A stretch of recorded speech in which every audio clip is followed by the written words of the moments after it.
Fala galera, eu tava ouvindo Sabaton, a banda Sabaton, e eu pensei, por que não fazer um vídeo sobre a história de uma das músicas mais famosas deles? Roma já foi saqueada várias e várias vezes, a mais famosa em 410, quando os visigodos, liderados pelo Alarico Peladão, acabaram com o Império Romano do Ocidente. E o Alarico não tava pelado, é só o desenho. Mas em 1527, um saque muito mais devastador aconteceu em Roma, uma parada bizarra que mudou a história para sempre, até inspirando a música que a gente está comentando hoje, pelo heroísmo dos romanos, de quem vivia na cidade de Roma, mas principalmente pelo heroísmo e a coragem dos guardas suíços que protegiam o Vaticano e o Papa. Bora falar do saque de Roma de 1527, mas antes, já sabe, machadada no like, se inscreve no canal, ativa o sininho e compartilha este vídeo com os amigos.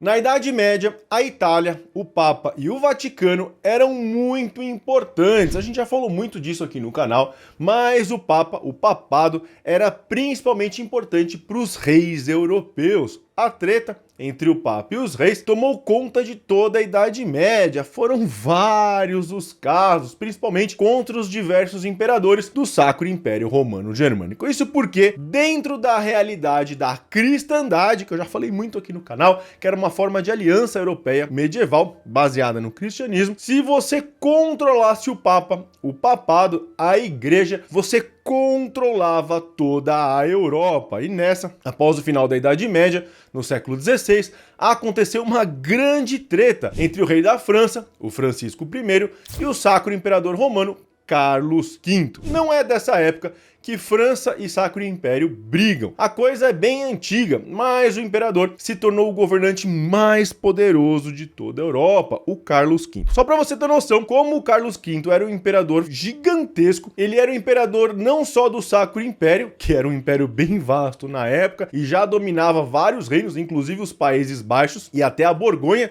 que hoje faz parte da França. Carlos V foi um dos grandes nomes da famosa Casa de Habsburgo, uma das famílias mais influentes da Europa, do século XIII ao século XX. E, além de tudo isso, ele era rei da Espanha. Isso deu a ele também o domínio das terras espanholas nas Américas. O Império de Carlos V não era só ali na Europa, mas também em todas as colônias espanholas nas Américas. E foi por isso que o seu império recebeu o rótulo de o Império sobre o qual o Sol nunca se põe. Eu já vi gente falando que essa frase, o Império sobre o qual o Sol nunca se põe, é para os ingleses, talvez eles tenham roubado depois, mas antes, o grande Império de Carlos V, que sobressaía o Sacro Império Romano Germânico, era gigantesco, tanto que o Sol nunca se punha sobre suas terras. Dá pra ver então que o cara era um casca grossa, um imperador, um ditador com sede de poder. Se não bastasse tudo isso, ele ainda era um grande absolutista,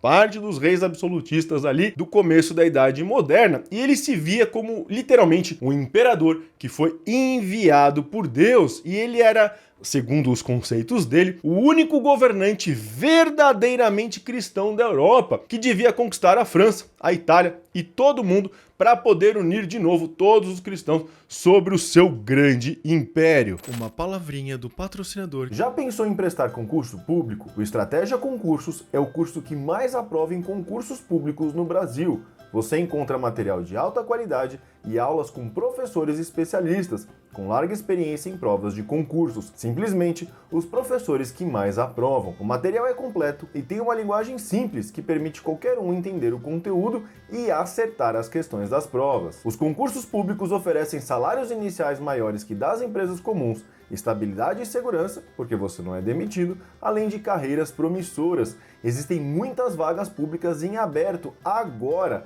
Não perca essa chance. Estude com a Estratégia Concursos, o curso que mais aprova e alavanque a sua carreira. Voltando pro vídeo, nessa treta toda de Carlos querer dominar o mundo, o Papa Adriano VI morreu em 1523 e Carlos viu aí uma boa oportunidade de avançar com seus planos de dominação da Europa e depois da dominação do mundo. Carlos colocou o seu candidato a Papa no poder, o Giulio de Giuliano de Médici, sim, os Médicis. Giuliano de Médici se tornou o Papa Clemente VII, endossado pelo Carlos V, ou seja, Carlos V tinha um papa que era seu brother, seu mano, mas o Médici era muito impopular entre o clero. Isso porque quando ele entrou, ele apertou as rédeas de uma igreja que já estava acostumada com festas bizarras, regalias, gastanças sem limites e tudo mais que você possa imaginar. Vou deixar esse vídeo aqui. Esse é um dos vídeos que eu falo sobre toda essa parada da igreja católica e foi isso que motivou as reformas protestantes, até com o movimento dos russitas. Então eu já fiz um monte de vídeo aqui no canal, vai lá na playlist do canal, vê todos os vídeos, você vai ver que tem muito falando sobre isso. Então, o Clemente, ele era um papa mais linha dura, mais religioso, ele impunha vários jejuns, mais obrigações religiosas para o clero, ele cortou essa suruba de fazer um monte de festa, colocou estudiosos sérios no poder e não qualquer um ali de poder. Claro, ele estava lá por causa do Carlos V, mas o resto ele tentou dar uma melhorada ali na administração da igreja. E Carlos V, óbvio, mandava. O Papa era só uma marionete de Carlos V, porque tudo que Carlos V queria fazer, o Papa fazia. A galera, por causa de tudo isso, ficou muito brava com o novo Papa, mas até a aliança entre o imperador e o Papa uma hora ruiu. Tudo isso começou a desandar entre o Carlos e o Papa Clemente quando o imperador estava lutando contra a França no norte da Itália. Sem o Carlos saber, já que o imperador estava chegando perto de Roma, né? Tava lutando com a França ali no norte da Itália. Se você não sabe, Itália e França tem fronteira, sul da França, norte da Itália. Então, o imperador estava brigando com a França bem perto ali de Roma, né? Chegando em Roma. E sem o Carlos saber, o Papa mandou cartas para a República de Veneza, que fica lá em cima, e o Ducado de Milão, que também fica lá em cima, no norte da Itália, para que eles ajudassem a proteger Roma. Então, o Papa falou assim, velho, caso o imperador ficasse louco pelo poder e além de brigar com a França, começasse a dominar a Itália e resolver chegar até Roma, até o Vaticano, vocês me ajudam aí, por favor, que senão o pau vai comer. Vale lembrar que nessa época a Itália não era um país unificado como hoje, isso faz pouco tempo que a Itália foi unificada. Então, a Itália, a Península Itálica, tinha diversos estados, diversas províncias, e cada um desses estados era um estado por si só e não um país. Ou seja, nem o Papa estava confiando muito no imperador. Ele sabia que o cara queria dominar o mundo e uma hora podia chegar nele. É claro que quando o Carlos ouviu isso, ele ficou muito irritado.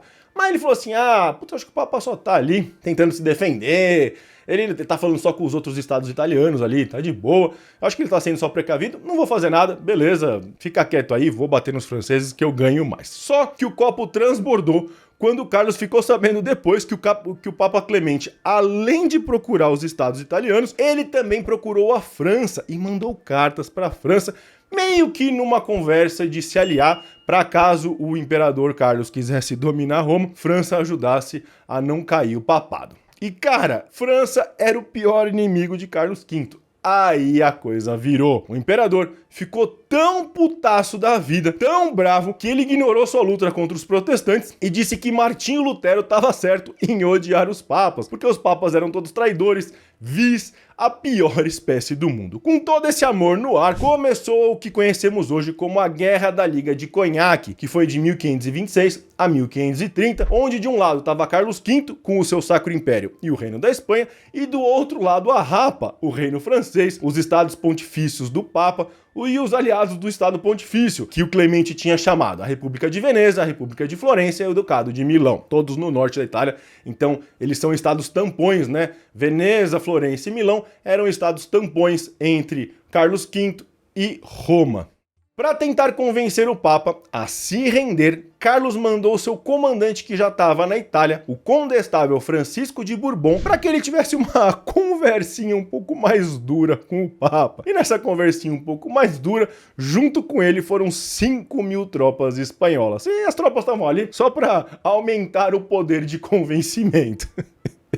Para completar, quando Georg von Frundsberg, um famoso comandante militar alemão, soube dessa treta entre Carlos e o Papa, Georg contratou mais de 10.000 alemães do próprio bolso, mercenários, para matar Clemente por traição, já que Georg, ou Georg, mas eu acho que fala Georg, era luterano e odiava o Papa, assim como os soldados alemães que estavam com sangue nos olhos só de pensar em matar o Papa e saquear Roma. Os mercenários queriam o quê? Queria saquear o ouro, a prata, todas as riquezas que estavam em Roma. Para ficar claro aqui, a Alemanha fazia parte do Sacro Império, os germânicos, assim como a Áustria e vários outros reinos. Com isso, os exércitos de Georg e Bourbon, ou seja, o Sacro Império, a Espanha e esses mercenários, se juntaram e se prepararam até o início de 1527, quando finalmente marcharam até Roma. Só que como uma ironia do destino, ou uma punição divina, aí fica pra você me conta aqui embaixo o que você acha. Georg sofreu um derrame e teve que voltar pra Alemanha, ele não foi pra treta. Com isso, Bourbon ficou sozinho para liderar todo aquele exército, espanhóis,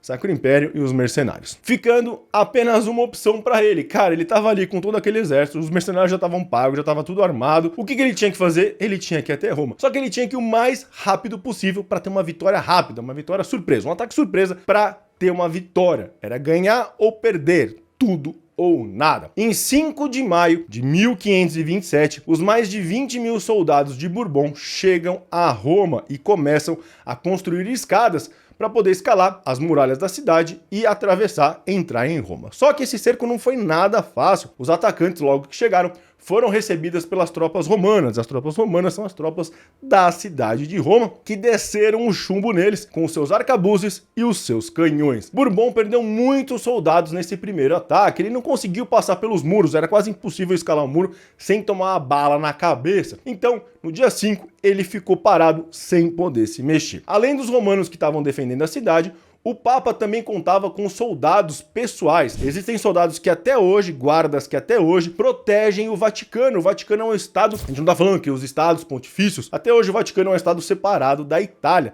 Então até hoje o Vaticano não tem um exército, mas tem guardas, e a guarda suíça é uma das que protege o Papa até hoje. Mas na época o Papa contava com a elite das bandas negras italianas, fornecido pelos italianos, e os seus guardas pessoais, a guarda suíça, a guarda fornecida pelos suíços. E essa guarda suíça, famosíssima, na época tinham 189 soldados, mercenários, de elite, que eram tão bons, mas tão bons, que os outros reis da Europa invejavam o Papa por ter esta guarda pessoal. Então a guarda suíça era a elite da elite da elite da Europa naquela época. E essa guarda, a guarda suíça, é quem inspira a música The Last Stand do Sabaton. E a história a gente vai ver em breve, e no final eu vou falar um pouco mais sobre a confusão que as pessoas fazem sobre essa música e como a história é muito mais da hora do que as pessoas acham.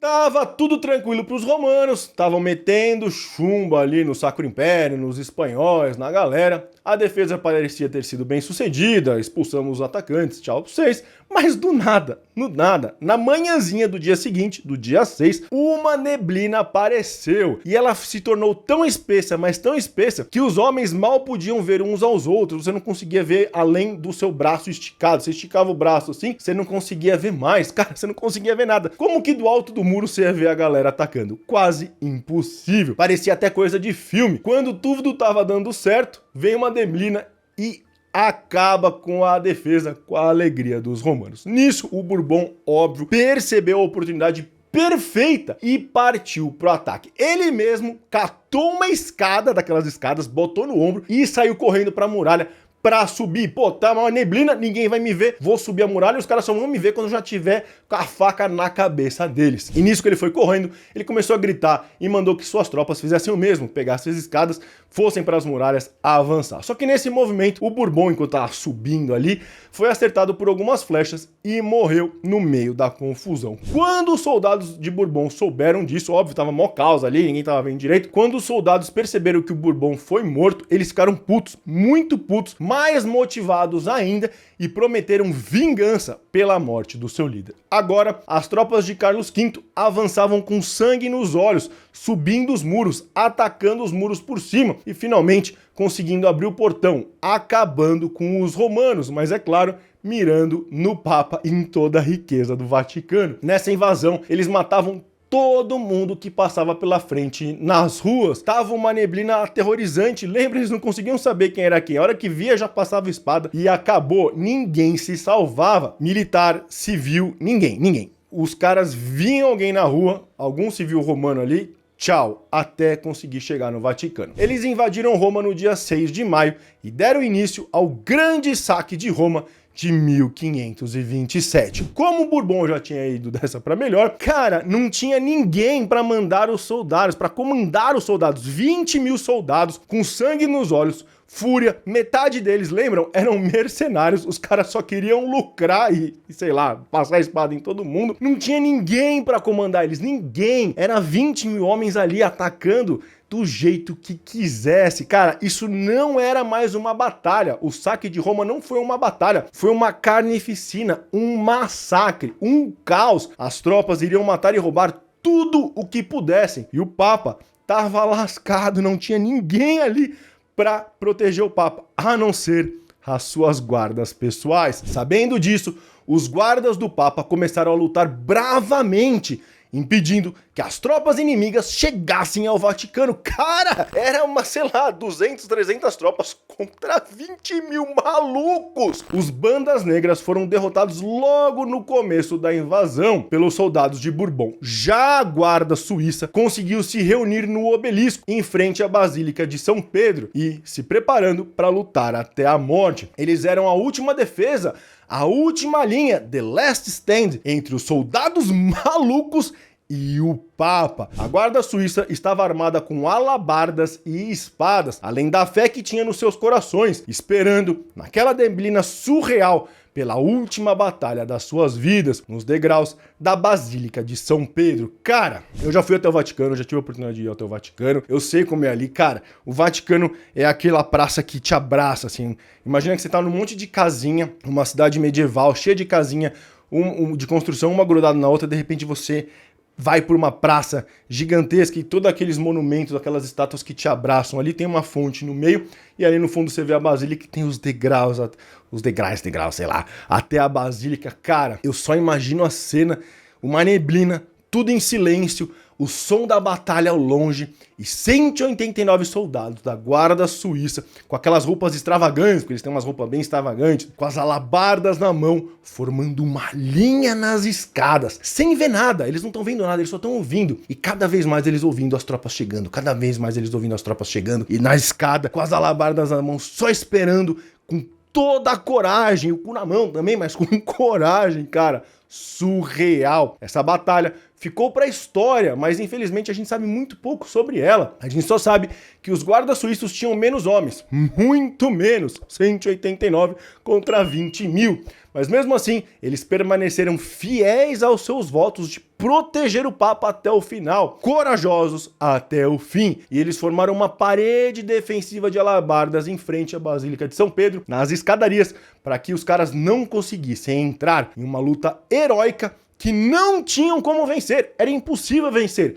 Mas eles ficaram ali, a guarda suíça ficou ali, parada, segurando até o último homem. Claro, eles foram derrotados, mas o seu sacrifício heróico deu ao Papa tempo suficiente para ele conseguir escapar dali. Imagina que foi um caos geral, uma coisa muito rápida, ataque, já sai correndo, tá? Então o Papa não teve muito tempo para conseguir escapar. A última muralha da guarda suíça, a última linha da guarda suíça, a última defesa da guarda suíça deu tempo pro Papa conseguir escapar. Acompanhado por outros 42 guardas suíços, o Papa fugiu por uma passagem secreta, chamada de Passetto di Borgo, que ligava pelos subterrâneos o Vaticano ao castelo de San Angelo. Como eu falei, eu já fui lá e eu já entrei nesse castelo. É um castelo muito louco. Um castelo famoso porque ele é um castelo em círculo, é um castelo circular e é muito doido. Óbvio que a gente não pode ver, ou pelo menos eu não consegui ver essa passagem, mas imagina uma passagem secreta subterrânea que sai do Vaticano e te leva até um castelo fortificado. Além da linha nas escadas, essa fuga foi muito heróica, porque os caras passaram pela linha, né, morreu ali os 189 das escadas, e eles acharam essa passagem subterrânea. Então o Papa estava na frente e os soldados, os 42, estavam atrás, e os inimigos estavam correndo atrás, e pouco a pouco os soldados suíços iam parando e defendendo a passagem e morriam pelo caminho. Então imagina, o Papa tá fugindo, a galera tá acompanhando ele, param os soldados, ficam defendendo, eles morrem, os inimigos continuam indo atrás, outros soldados param, defendem, morrem. Cara, foi uma defesa heróica, freando os inimigos que vinham logo atrás. Os poucos que sobreviveram, no final, conseguiram finalmente entrar no castelo com o Papa, fechar a passagem secreta e começar a disparar a artilharia pesada que tinham no castelo contra os inimigos, impedindo assim que o Papa fosse morto e ficasse são e salvo. A luta heróica da Guarda Suíça entrou para a história como uma das maiores resistências que já existiram, uma das resistências mais corajosas da história, inspirando até a música The Last Stand do Sabaton, como a gente falou. Só que o mais engraçado é que muita gente acha que essa música, por todo o texto que ela tem, fala sobre as cruzadas ou sobre apenas o cristianismo ali, sobre a fé. Mas, cara, é só você ouvir e ler a letra que logo você vê que não tem nada a ver com isso. É toda a história que eu te contei aqui do saque de Roma e a Guarda Suíça, a defesa heróica da Guarda Suíça. Bom, o Papa estava a salvo no castelo, ele ficou lá no castelo a salvo, mas Roma não estava a salvo não. Ninguém foi poupado da ira dos soldados de Bourbon, nem mulheres, nem crianças, e nem mesmo as igrejas. As igrejas, já como eu disse, muitos dos soldados de Bourbon eram luteranos, eles odiavam a igreja católica, então eles entraram em todas as igrejas que eles encontraram, mataram monges, mataram padres, mataram todos os fiéis, seja quem for, criança, mulher, qualquer um que estava ali dentro, das piores formas possíveis. Existem histórias que as freiras foram violentadas, que eu não posso falar a palavra certa aqui, nos altares das igrejas. Os historiadores da época dizem que até as relíquias de São Pedro e São Paulo foram pisoteadas. O sudário do Cristo foi roubado, o santo sudário foi roubado e vendido nas tavernas. Um padre foi morto por não dar a comunhão a uma mula vestida de padre e um grupo de soldados chegou a eleger até Martinho Lutero como novo Papa. Fora das igrejas, a bizarrice continuou. Várias pessoas pela cidade de Roma foram esquartejadas, espancadas até a morte e marcadas na pele com ferro quente. Muitas pessoas foram torturadas para revelar onde estavam seus ouros, joias e tudo em suas casas, para saquear tudo. As tropas de Carlos V saquearam e levaram tudo o que viam pela frente. O negócio foi tão feio que nem os túmulos foram poupados. A galera começou a profanar os túmulos, abrir os túmulos para roubar o que tivesse ali com os mortos. Esse terror demorou quase um ano de saque de Roma, e só acabou quando em fevereiro de 1528 os invasores cansaram ali, roubaram e mataram tudo o que queriam,